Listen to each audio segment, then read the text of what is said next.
The state of Texas is rewriting the social studies standards for your kids, and those changes are going to shock you. Actually, they probably won't. It's pretty on point for Texas. Here are some of the proposed changes. They are to be voted on in a preliminary vote sometime this week. Texas history is moving out of elementary school and straight into middle school. No more fourth grade field trip to the Alamo.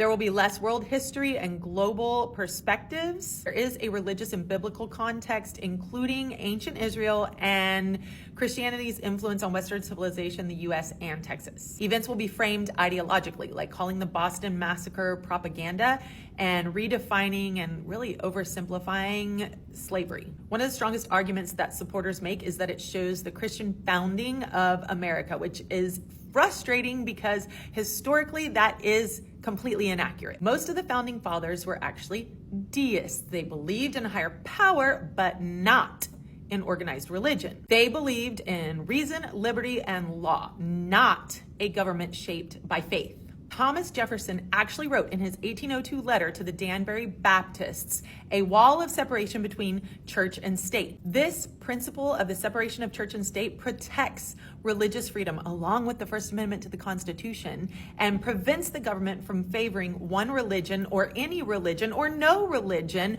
over another, including Christianity. This is not age appropriate, this is misleading, and it is ideologically driven. It is a push to link Christian history to our nation's founding. These new standards go about this deep into the content. They teach political ideology instead of real history. As a social studies teacher, I want my kids to think critically. I want them to analyze multiple perspectives. I want them to look at history in context, not memorize a narrow, ideologically driven story.